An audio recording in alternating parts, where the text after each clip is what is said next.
guest speaker who is not a Rotarian. And I will read you a little bit about his background and information, and then I'm going to turn it over to him. Patrick, we would ask that you go about 35 to 40 minutes, somewhere in that range, and then we'll open it up for questions and answers afterwards, if that's all right with you. All right, let's see what we have here for information on Patrick. Well, I'll put his picture up on the screen first. This week, we're going to be hearing from Patrick Armstrong. He's a retired Canadian diplomat to Moscow. Patrick has been doing operational research and analysis since 1978 and worked in several different agencies. He was the first Canadian diplomat to visit Sakhalin, and since his retirement in 2008, he has written extensively on the web and has a very long blog that he's involved in. He remains observant on the happenings and the geopolitical situations in regards to Russia and publishes what he sees in his blog. Patrick will be sharing some of his observations about Russia and his view from the West, from his perch where he sits in Canada, in Ottawa, Canada. He's going to give us his viewpoint. So without any further explanation, I'd like to turn it over to Patrick. And Patrick, the screen is yours. Okay, thank you. Thank you, ladies and gentlemen. I've never had anything to do with Rotary clubs, but we do have a mutual acquaintance, Sharon Tennison. I'm sure many of you have met her, especially the ones in Russia. I little intrigued a bit about Sakhalin. I don't know that I've ever published that, and I'm not certain that I was the very first Canadian dip to ever go there. Anyway, I started work for the Canadian Department of National Defense in 1977 in the Directorate of Land Operational Research of the Operational Research and Analysis Establishment, or DLORRAE. I participated in many training war games in real time and research war games, and the scenarios were always the same. We, Canada, at that point had a brigade group in West Germany. We were defending against an attack by the Soviet Warsaw Pact side. In those days, it's unfortunately has changed, NATO was a defensive organization. And as we later found out, fortunately, so was the Warsaw Treaty Organization. Each was waiting for the other one to attack, which is probably why we're all here today. I attended it because I wanted to see what the sharp end looked like. A couple of the huge reforger exercises in Germany. So actually, to correct Michael, I've always worked for the same outfit. I've never changed my operational research analysis connection. It's just that there's a lot of pieces of it. Anyway, in 1984, I transferred to the Directorate of Strategic Analysis as the USSR guy. And I should say straight off, I've never taken a course in university course on Russia or the USSR.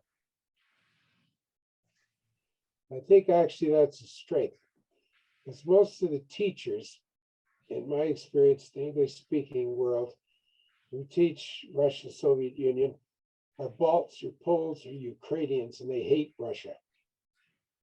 So I never was exposed whatsoever to all that stuff. The Russians are the enemy. Never mind the red flag, whatever flag they're flying, they're always the enemy. And I always thought the Russians were just as much the victims of the ideology as anybody else. And in my website, you'll see a piece I wrote about how all the other countries have airbrushed their Bolsheviks out of the picture. Just to give you one small example, Lenin took power in 1917 thanks to the Latvian Rifle Regiment. Without them, he might not have been able to pull it.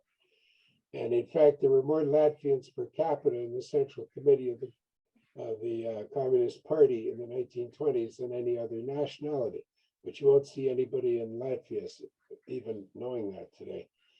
Anyway, that was 1984. And Chernenko was the general secretary. When he died in March 1985, Gorbachev succeeded. Now, at that time, it's hard to think back all those years, but I didn't think the Soviet Union was all that healthy. or all that successful an enterprise, but I was pretty confident it was going to keep me employed for the rest of my career. I didn't figure it'd be around for a long time. When Gorbachev started talking about glasnost and perestroika, I thought back to the 20th Party Congress when Khrushchev denounced Stalin, the Lieberman reforms at the beginning of Brezhnev's term, and Dropov's reforms. I didn't expect anything much to happen. You know, a little fiddling around the edges. But in 1987, two things made me think again. I attended a Wilton Park conference in England, something I was able to do year after year. And it was attended by the first time a Soviet had ever been there to talk about the USSR by Dr. Leonid Abalkin. Now, Dr. Abalkin was the head of the Economics Institute. I'm looking. We hear what? Oh. Anyway, he was the head of the Economics Institute of the USSR Academy of Sciences. And he took the conference over. Every evening after dinner, he would talk for hours with the patient interpretation of somebody from the embassy. Basically, his message was the Soviet economy was a failure. It couldn't be reformed. It just had to be completely replaced. Now, that was something different. Then on the front page of Pravda, a couple of months later, appeared a short essay by Yevgeny Primakov called The New Philosophy of Foreign Policy. And I pricked up my ears at that, a new philosophy. But good old Marxism, Leninism was valid for all times and places, isn't it? As I read on, I realized that Primakov, who became a very important player until his death in the Russian history, a very important player. Basically, what Primakov was saying was the Soviet foreign policy had been a failure. It was ruining the country and creating enemies. So here we have two highly placed people in the Soviet system saying the economy is a bust and the foreign policy is a bust. They were telling us that the USSR just didn't work. And a lot of the people you'll meet in Russia will argue this, but this was what these guys thought at the time. And Putin, I think, agrees. He told Oliver Stone in that interview that the Soviet Union was not efficient in its roots. So these things convinced me that real change was happening. And let me tell you, there are a hell of a lot of people at that time who said nothing is happening. And we're just fiddling around the edges, but they were doing something that was going to end the whole Marxist-Leninist construct. And as far as I was concerned, it had been the communist system that had been our enemy. And if the Soviets threw it away, we should be happy. We should welcome it. Now, sometime around then, I can't remember exactly when, I was interviewed for a job at NATO. What a job, eh? They would have paid me, I think, 100 grand a year, 100 US a year, tax-free. And basically, you don't do much on Monday and you knock off early on Friday. Anyway, so the question at that time was, what is going to be the future of NATO? And I said I thought NATO should become an alliance of the civilized countries against whatever dangers are out there. Present members, of course, but also the USSR, Japan, and so on. Well, that didn't happen, did it? I remember a very knowledgeable boss who spent time in NATO on our staff, assuring me that NATO expansion was such a stupid idea that it would never happen. Well, it did. He was wrong. I was wrong. And what I can't get out of my mind is that 1814, the victors, Britain, Russia, Prussia, and Austria, sat down in Vienna to redesign the world after the catastrophes of the French Revolutionary and Napoleonic Wars. And they included France, because they understood that you couldn't make a settlement without France. France is too big, too important. If you're going to put Europe back together again, France has got to have an interest in the picture. In 1919, we forgot all about this and excluded Germany. So 20 years later, Germany, fueled in large part by a desire for revenge, started another war. In 1945, we were smart enough to include Japan and Germany, bring them into the winner's circle. At the end of the Cold War, we repeated the mistake in Versailles. We excluded Russia. It was pretty obvious.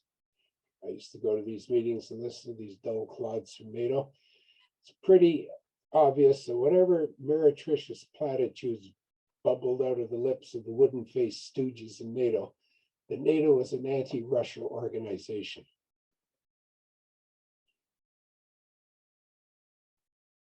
And this was a time when we thought we were the winners.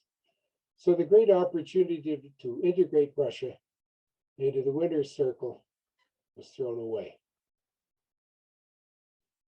I was a counselor in the Canadian Embassy in Moscow from 1993 to 96, an interesting time. I arrived shortly after, or shortly before, the coup attempt of 93, and I left on the very day of the Hazard agreement that ended the war in Chechnya. But it was a time when the old was crumbling away and the new was starting to be born. An interesting time to be there, but it's always interesting in Russia. Now, I remember Leonid Balkan saying back at the beginning of all this, that the first stage would take 6 months, the second stage 3 years, and the third stage 30. Now, remember, he was saying this at a time when various people, many of them still out there, are talking about the 300-day plan, or you can't jump a chasm in 2 jumps, and all this kind of rubbish. But Balkan's prediction turned out pretty accurately, eh? That's about where we are today.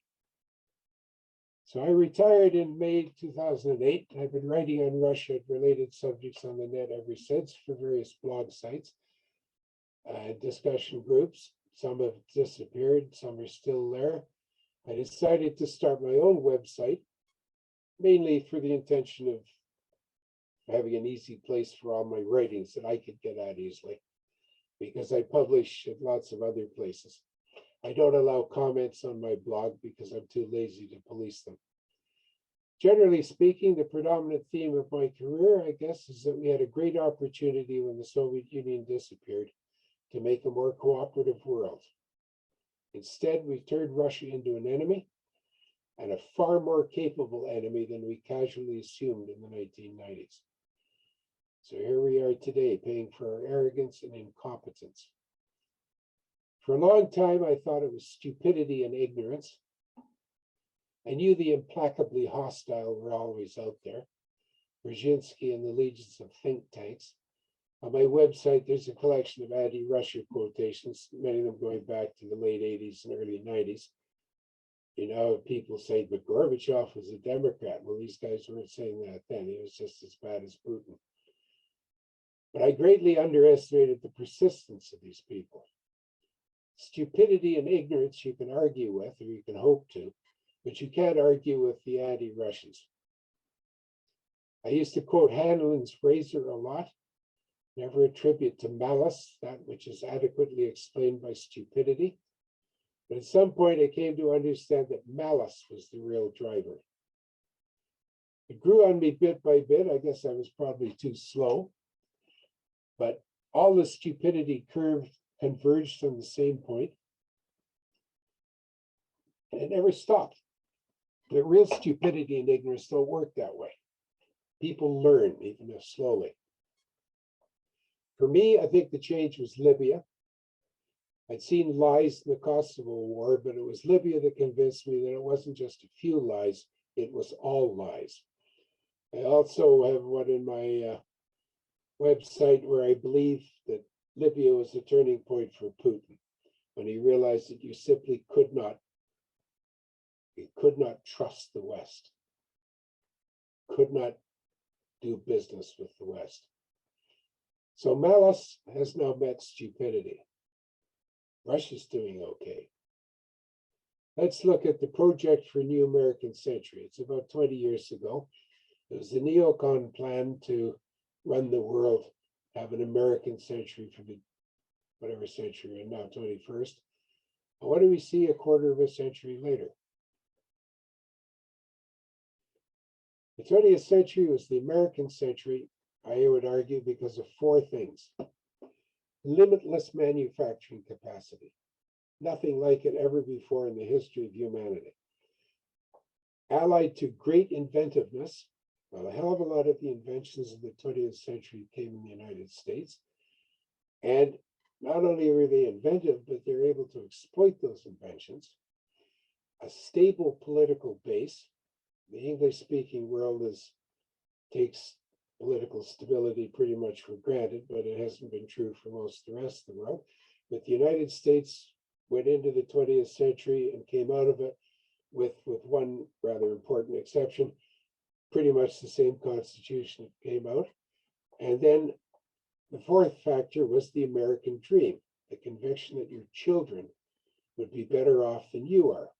Better off, they'd have better teeth, they'd be better educated, they'd be taller, they'd be healthier, they'd be happier, they'd have a better job, they'd have a bigger house, shinier car, they would be better in every single way than you were. Well, what's left of all this? All your manufacturing is in China. Inventiveness, I don't think making an iPhone with one fewer buttons is particularly inventive. Its political base is fragmenting.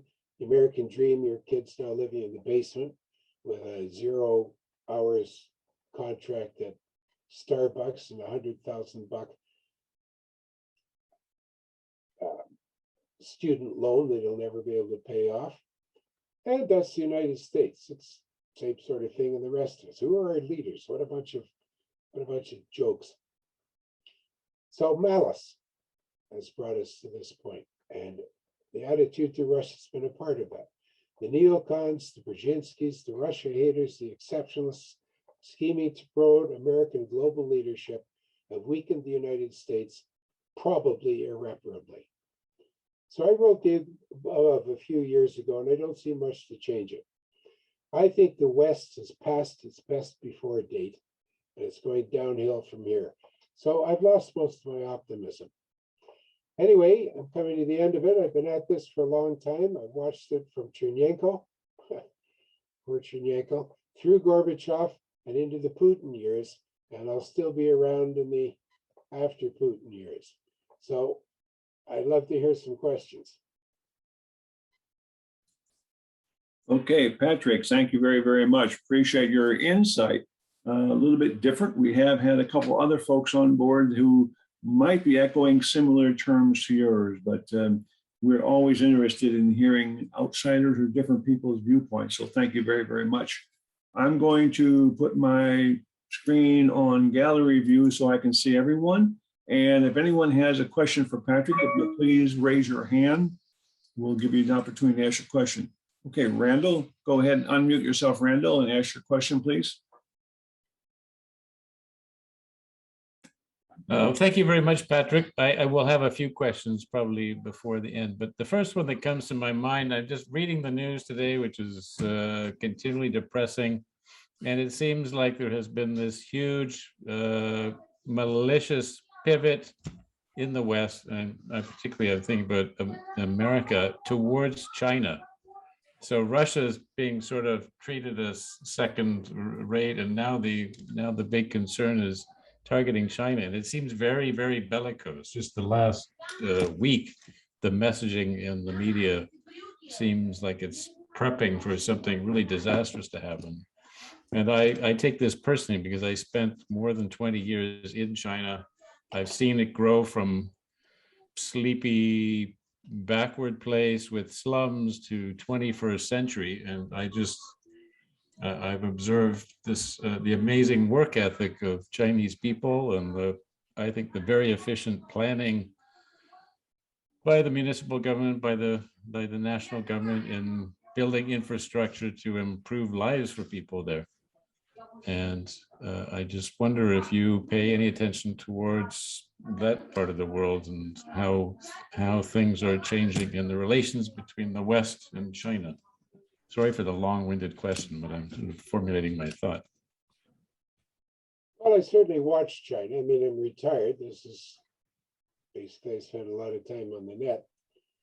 I am fascinated how quickly the stories. I mean, the propaganda machine in the Western media, and I'm not just talking the American here, the whole damn bunch of us, it is fascinating to see how quickly they have suddenly turned. And it's China, China, China, all of a sudden, and it's all the same crap. Look up Taiwan's air defense identification zone that they're talking about. It includes more of China than it does of Taiwan. So you're certainly seeing that. But here's where the cheese gets really binding. If you go back and read Brzezinski's book, The Grand Chessboard, where he talks about how the United States is going to dominate the world in the 21st century, he says the big thing we got to be afraid of is Russia plus China plus Iran. But he thinks American diplomacy can prevent that. Well, it hasn't, has it? So that's what these guys are looking at. Holy cow, our nightmare has come to pass. Not only is the US and the West generally going down the toilet, but now we have Russia and China getting more together by the moment. Iran has just joined them. Isn't this tricky? So what you really have, which is such a good horse laugh, is all the neocons of 20 years ago, the Kagans, I got a piece on the two Kagans, saying, well, what we got to do is get Russia on our side against China. Too late, it's gone, forget it. That bus isn't happening. Nobody trusts the United States anymore. Nobody trusts the West anymore. You know, when I say the US, don't think I'm concentrating on the United States. The US is just the leader in this, and the rest are following. So, yeah, China's rising, Russia's rising, Iran's rising. They're going to be running the world. I hope they treat us better than we treated them. Okay. All right. Thank you, Patrick. Appreciate that. Anyone else have a question before we go back to Randall? Because I know he has a couple more. Anyone else? Raise your hand and I'll be happy to call on you. Oh, okay. Natalia Lechat, you have a question. Thank you very much, Patrick, for a very interesting insight. I have two questions. Where do you think the malice, as you call it, in the West towards Russia coming from? And the second question is, having spent so many years in this country, what particularly did you like about the people and the country, if you like something?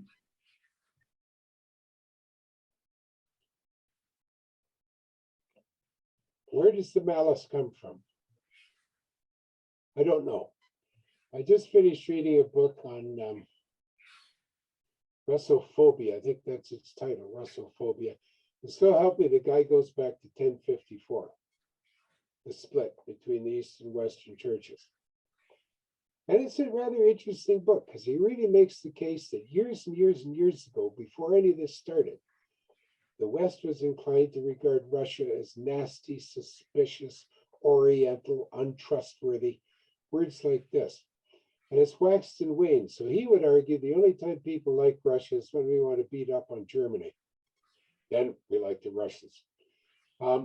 Maybe he's going too far. Another fascinating book by Martin Malia. I think it's one of the few hardcover books they've still kept around here somewhere. He talks about Russia being a kind of a palimpsest. And he talks about Voltaire, for example, regarded Russia under Catherine as the perfect état policier, which is not being police state, as we would think, English speakers would think, but a properly ordered state. So Voltaire, for heaven's sake, that's back 200 and whatnot years ago. And Malia goes through this business of Russia is whatever you think you want it to be. It becomes a kind of a mirror. So if you're a commie, you think it's the leader of the world. If you're anti-communist, it's the Antichrist. If you're Voltaire, you have this lunatic idea that it's the best governed country in the world. It's very mysterious, but it's quite old. Now, at the moment, from the neocons' perspective, Russia is an obstacle. Russia just won't play the game. There's a whole theory, and I think there's a good deal of truth to this, that Russia was seen as an opportunity for great looting under Yeltsin. And you could find this with, well, Brzezinski, of course, is Pole. He hated them. That seems to be hardwired into Poles. I like to irritate Poles by saying you should get down on your knees and thank Josef Vissarionovich for giving you a well-designed Poland, which you never had before. I mean, a Poland that had all the historical parts of Poland, no bits of other countries, and was inhabited 90–95% by Poles. You never had that before in history. Thank you, Stalin. But they never quite get that point. For Brzezinski, he thinks Russia would be a nicer place if it were divided into 5 or 6 different countries. So they thought they were able to loot Russia. They were sure as hell going at it in the 90s, with a lot of Russians helping them. And then Putin came along and reversed it. So they're not going to like that. But if the US is going to be the dominant power in the world, Russia's in the way. And now it's China. And China is, I mean, they're both, right, this is going to shock a lot of Americans. The most powerful military in the world today is the Russian military. And if you don't understand that, you're just reading the New York Times too much. At home, Russia's never going to go and invade the United States through Mexico. China is the biggest economy and the biggest military. For the Brzezinskis of this world, that's pretty formidable, especially when your home base is falling apart. What did I like about Russia? I just found the place extremely interesting. I'll probably put it up on my website, but one of the little things that fascinated me was the development of kiosks. In fact, I will put the little essay up. It's all ready to go. It's kind of irrelevant for today because Russia's gone far past old Pachat kiosks being turned into people selling weirdly colored turkey socks, odd cigarettes, and a bottle of scotch. But the beginnings of this new economy was there in these primitive kiosks. As I traveled around Russia, I could look at a town and see where it was on the program. But Russia was a pretty desperately miserable place in the 90s. So I hope that sort of answers that. But why the hatred against Russia? I got some ideas, but nothing that really convinces me given the savagery of it and the stupidity of it. Okay. All right. Well, thank you. Thank you, Patrick, for your comments and your answers. I'm sure that they're causing and provoking a little bit of thought in people's mind, which is good. That's what we'd like to hear. Randall, you had your hand up again, Randall, for another question. Go ahead. I want to throw out 2. The one is why is Iran so significant in combination with Russia and China? That's my second question. The first one is in all the media that I read in the West, because I'm reading English media, I never see any mention of the real substantive opposition parties here. So you mentioned Zyuganov before the meeting started, who's been around since the 90s. His party is his party is 2nd or 3rd now. So the Communist Party has grown, as Zyuganov's party is in power, but never in the Western media did they seem to mention those substantial opposition parties and who's behind them and what they're doing, good or bad. I wonder why that is. Well, I mean, come on, Western coverage of Russia's all propaganda. Eh? So naturally they play up all these people who have no support. Russians have a number of rude names for them. And they don't want to mention that the actual opposition, that's pretty toothless, is Zyuganov from the communists. And then behind him is Zhirinovsky. The one time, if you go back to, probably got my dates wrong because I've been at this for so long, I think it was the 1993 Duma election, or maybe it was 92. The West went nuts because Zhirinovsky came 2nd. They just didn't have any idea who Zhirinovsky was. And Zhirinovsky, I don't know how many of you follow Zhirek, but he'll say practically anything. He's a highly intelligent guy and very successful at what he does. But by the Lord Harry, he'll say anything. no matter how outrageous. And they just absolutely gobsmacked. They thought that, you know, one of them was going to be, one of their own people was going to be elected. Anyway, it's all propaganda. They don't want to talk about the actual opposition in Russia. They want to pretend that what's his name, or, you know, all these other guys that come up from time to time. It's hard to keep track of them. Who's the guy today? Navalny. So it's all Navalny. Then they loved the guy who was murdered because he got in trouble with Chechens. Anyway, I've seen them come and go, and I don't pay any attention to them. But it is remarkable how stagnant Russian politics are. Zhirinovsky is, there's an election poster from 1996. Okay, there's Yeltsin, that's Yuganov. Zhirinovsky was a candidate for president back then. Yavlinsky was a candidate back then. Putin is actually the new guy. Russian politics are fantastically stagnant, and I don't know why. I honestly don't know why. I'm surprised the communists have got the, I mean, I've been expecting for years the communists just fade away, but they never do. But it's very, very stagnant. Anyway, Iran. Iran's a big country. Thanks to all the wars, the neocons who got the Americans fighting, Iran's now runs.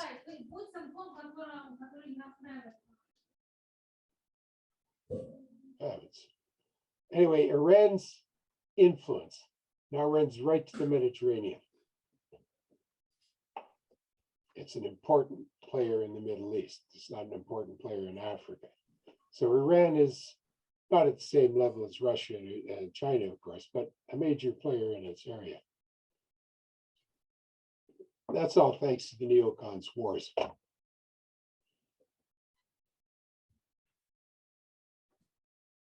Okay, thank you. I got a question I'd like to ask you who actually do business in Russia. And the question is, I asked Randall this a bit. If you read the New York Times, Washington Post, and the rest of this stuff, Russia is a hive of corruption, horror, big hoods knocking on your doors, asking for a piece of the action. You need to have a creche, a roof. I don't believe any of that's true, is it? What have your experiences been actually doing business in Russia right now? Okay, can I respond to that? Sure, please.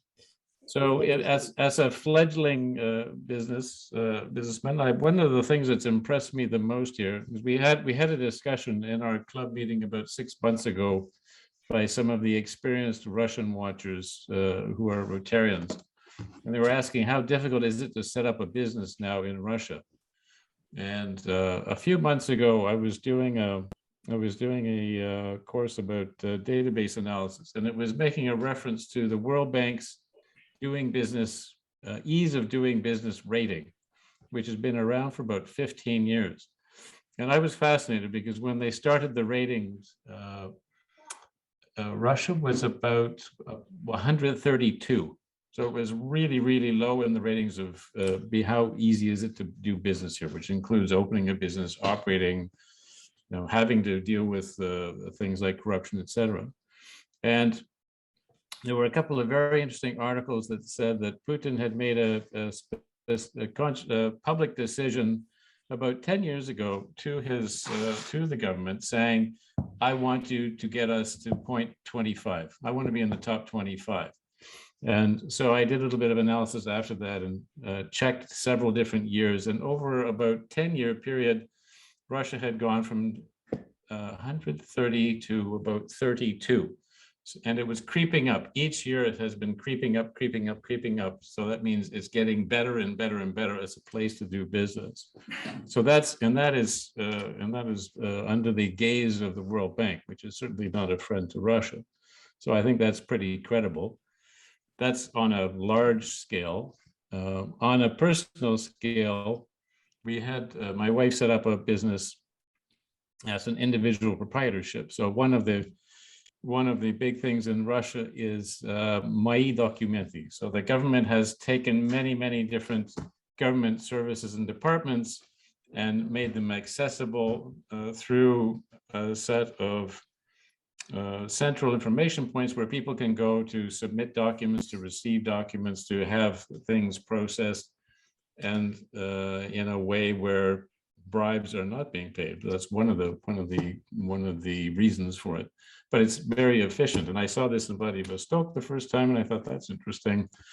And I saw it here. And when we went to establish her individual proprietorship, because this is something that Russia has made ease of, in order to bring people from the gray area into the black and white area, it has made it very easy to set up a new business. And it basically required me and myself spending an hour online filling in the documents, and then us walking down the street. We actually went to the wrong place, so we had to go to the мои документы that deals with the establishment of setting up new businesses. But there we stood in line for 5 minutes, and the whole process took 15 minutes. And then the ultimate processing of the application form took about a week before it was all approved. Didn't require paying a cent. We could have done it another way and have to pay about $10, but we thought we could, use the $10 and go buy some coffee and have some croissants in a nice pastry shop. So it's opened my eyes, and I'm going through the process now, trying to understand what I have to do next.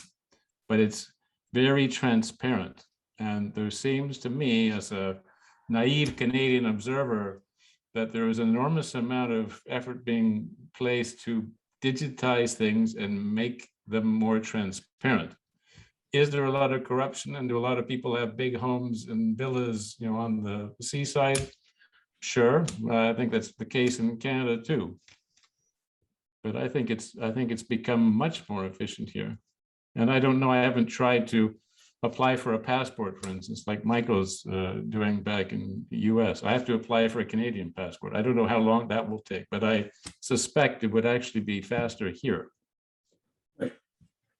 Yeah, I agree, Randall. And also, as a entrepreneur who wanted to come over here and work with Russian companies, if I go back 17 years ago when I first came to Russia, it was difficult for me to get a visa to come in and do work for any longer than 30 days. That was difficult 17 years ago. Now, at the drop of a hat, I can get a 3-year visa, multiple entry, no controls. I can come and go as I please for 3 years. And what they're doing is recognizing people who bring in unique skills to Russia and giving those people 3-year visas. And it's much, much easier to get. So as soon as I get my passport, I'll get my new visa and I'll be right back over. It won't be waiting. It won't be, I don't have to pay anybody. I don't have to worry about corruption. I just apply and it goes through. So I've had 3 of these 3-year visas in the last 9 years. No problem whatsoever. Openly welcome us back into Russia each time to help Russia, because we're helping the community, we're helping companies, we're helping people grow. And because of that, welcomed in with open arms, no problem. Thank you. That confirms what I thought. You might be interested on my website. There's a little piece written by them, the only piece on it not written by me. Putin dreamed the American dream too. It was about a very interesting attempt to set up a process that an American ex-colonel is doing to teach people to be, his words, citizens, not subjects. Anyway, it's an interesting read. Okay. Anyway, thank you. Anybody else? Because this confirms what I suspected. I had seen that study that you referred to, and I agree with you that that is, they would bend over backwards to be against Russia. So I'll find that. I think I did a Toastmaster speech on that because I found it so fascinating that there was document evidence of a trend going in the positive direction, and there's still a push to bring it up even higher. Yeah. Okay. Antonina, you have a question? It's a little bit answer to the question. When I left Russia for Canada in '99, I was self-employed and business owner here in Russia in times of 90s. Now I'm in a constant interaction with my younger generation here in Russia. And most of them are self-employed, like a proprietorship in business from small to middle one in size. And I can tell you, it's absolutely different situation now in business, in opening of business, because I'm speaking about people who are in their 40s and they are in proprietorship, maybe 10 years. So they have some experience and some of them are just opening businesses. So in my time, mafia was reality and roof and wild things, you know, from government, from all kind of officials. They were a normality in 90s, but we call it a wild 90s. I don't think that corruption is completely finished here for the moment. There is, it's a huge ship, you know, to turn into right direction. But in my personal experience with people who are really living in Russia, and even foreigners working right now in Russia as proprietors, that it's a different country, so it's easier, okay? Yep, More civilized, well say. Thank you, Antonina. Okay, anybody else have a question or comment? Yes, go ahead. Yeah, Kim, yeah, I'm sorry, Kim, go ahead, Kim.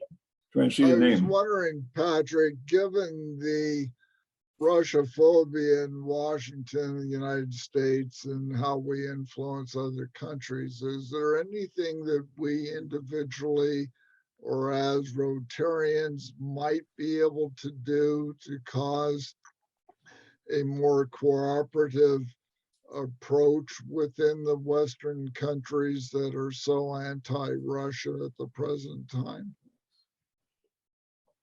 I think I don't think so. I think it's too late. I think it's done. Things are going to have to take their course. Hopefully we'll get out of it without a war. And I think hard times are coming for the West. It's payback time for what we've been doing for the last 500 years. I'm not optimistic at all. And I thought, frankly, I figured I'm 74. I figured that the good times would last me out. But since this COVID has hit us, I don't know what the hell. We're going down way faster than I thought we would.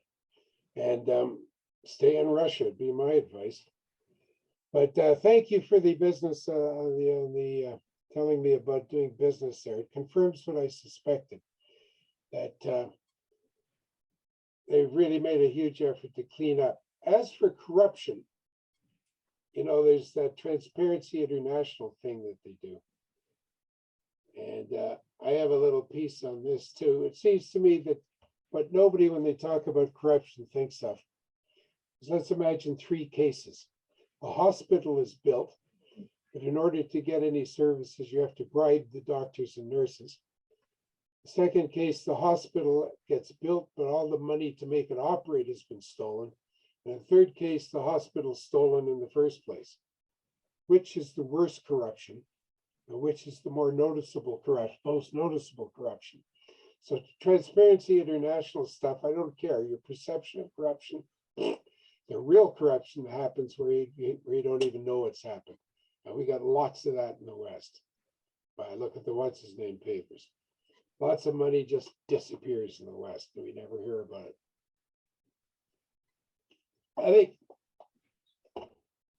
I think Russia suffered under serfdom for years, then under communism. I think we're now going to see what Russia can do when it's finally liberated. I think we're going to be pretty amazed. Okay, yeah. All right, David, you have a question? Go ahead, David. Patrick, what is your assessment of the impact of COVID-19 on the US-Russia relationship on Russia itself? I mean, from my perspective, both the US and Russia seem to be suffering the same effects due to attitudes of populations towards vaccination, due to divisions within the country, et cetera, et cetera. What's your assessment of, and of course, limitations on travel and the ability of Russian and American Rotarians to get together? What's your assessment? That's a question I don't even want to try to answer because first of all, I'll just throw this one out. I challenge you to come up with a single indisputable fact concerning COVID. A single indisputable fact concerning COVID. Relations between the two? Well, we in the West surveys, just before COVID hit in October 1919, there was a survey, which countries are best equipped to handle a pandemic? And the US was best equipped, Britain was the second best equipped. Russia scored 50 something and China 50 something. I think we'd get a different answer today, don't you? But at any rate, that's all I'll say about COVID. Relations between the two? I don't know. Russia, I guess, is going to come out of it sooner. I guess, I don't know. But I challenge you seriously, think about one indisputable fact about COVID. Number of cases, deaths by COVID, anything you like. Try and find a fact that no one disagrees with. Well, Patrick, I don't mean to contradict what you're saying, but I think that almost any fact you give me, we can find somebody who is going to contradict it. So saying that there is absolutely not one fact that can be substantiated, I think you can say that about thousands of subjects, that there's not one subject you can substantiate. I mean it a little bit more. We have official figures in Canada for deaths. There are inquests going on in Quebec right now, which it turns out that Granny died because she was shot full of morphine and never tested for anything. Granny coughed up her lunch. We filled her up with morphine and she died that night.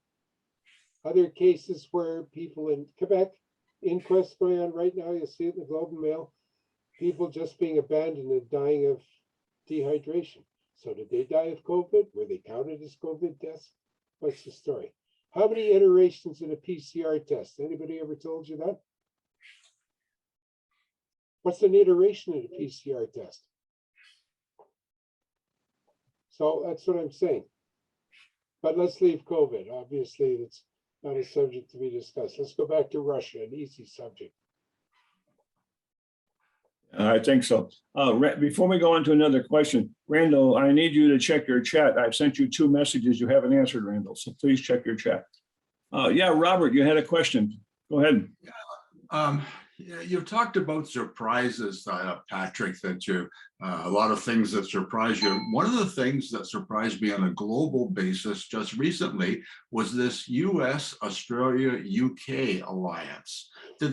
Were you equally surprised at this, or did you see this coming? No, I didn't see it coming. Apparently nobody saw it coming. And have you heard the latest, what's his name, Kerry, says Joe Biden was unaware of the disturbance this caused in France? Just yesterday. I don't know what's going on. These are the end times, boys and girls. All kinds of weird stuff's going to happen. Australia can't build them. It has no nuclear industry. It can't man the submarines it has. It has no base for them. It can't afford to pay for them. What are we talking about? We went through this in Canada under Mulroney. We were going to buy nuke subs, but at least we have a nuclear industry. I mean, we were in the nuke business right at the very beginning. Made our own reactor. Third, Can you tell what's the status of our 3 submarines? Because I remember we bought 3 used diesel submarines from the UK, yeah, I and don't they were know. mostly not functioning. Are they still not functioning? I don't know. I'm out of touch. I don't have any connections anymore. And I don't really pay much. Canada's a nice place to live, but it's going down too. I don't pay much attention to Canada. As I said, I thought I'd be dead before it really got bad. And it's not going to happen. Jeez. You're going to raise the tempo a bit here. Yeah, You need to tell the joke. very- It's joke time. It's joke time. It is It's a very- joke. Patrick, it is very interesting to hear your conversation and what your thoughts are, because as I said, you are either the second or third person in the last 18 months that we've had on here who had a very different perspective than what most of the world, I'm not saying what we have, because most of us here on the screen are involved with Russia and the United States and back and forth, and we're familiar with some of those issues. So you know But how worthless the Western coverage of Russia is. Or the Well, worse than But I've got a habit that I use, and that is when I'm in Russia, I don't believe anything they say about America. And when I'm in America, I don't believe anything they say about Russia. And I wait till I get to where I'm going, and then I find out what it is. So that's sort of my strategy. I'm not saying that's the best strategy, but that's the strategy I use. Michael, you say joke time. Here's the current Russian joke. Michael, what you are doing when you are in America? Do you trust everything is written about America when you are in America? No, but for sure, I don't believe what's being said about Russia in America, for sure. And American things, you can believe some, you cannot believe some. It depends on the individual case. But I don't, when they're talking about politics and economies and things going on in Russia, and I'm in America and it's an American news source, I don't believe it. I mean, I can't say it's false, but I don't pay attention to it. And the same thing when I get back to Russia and I read I see Russian news. I can't say I read Russian news. When I see Russian news or hear or listen to Russian news, I don't believe what they say about America. So it's just my way. I mean, I'm not saying it's the right way, but that's just my way of finding out where I'm at, what the local news says, and then believing it as much as possible. And again, as Patrick pointed out, we cannot always believe the local news, no matter where you are. Doesn't matter if you're in Russia or Canada or US. We're not sure we can believe the local news. So these are all issues that I think each one of us Rotarians, plus Patrick, we need to individually decide what we will do, what we will believe, what we won't believe, and what we'll support. This is an individual thing as far as I'm concerned. So Patrick, thank you very, very much for your participation tonight. Let's all of us give Patrick a round of applause. Hey. Keep going, Patrick. Don't stop. And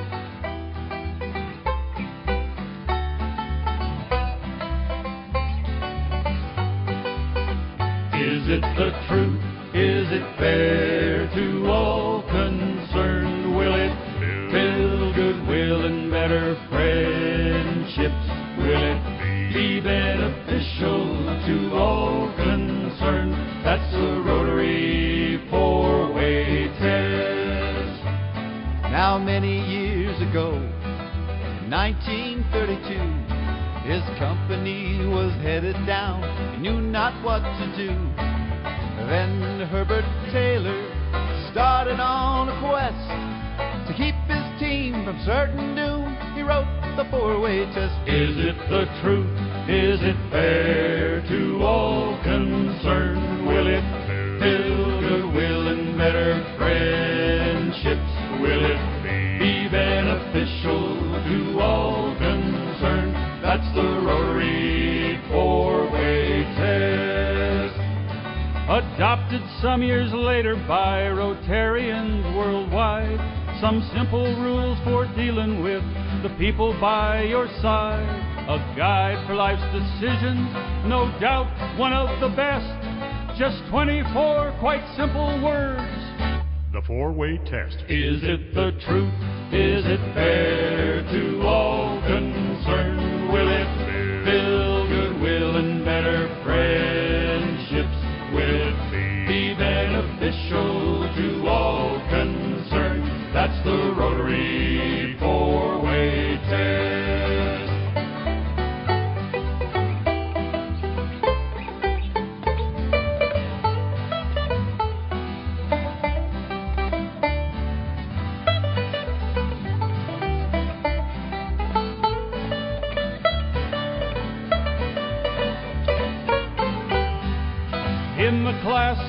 on the playground with your friends at school, you'll find that hurtful words and actions really aren't too cool. So as you make your choices of what to do or say, remember that old four-way test and you will be okay. Is it the truth? Is it fair to all concerned? Will it build goodwill and better friendships? Will it be beneficial to all concerned? That's the Rotary four-way test. And will it be beneficial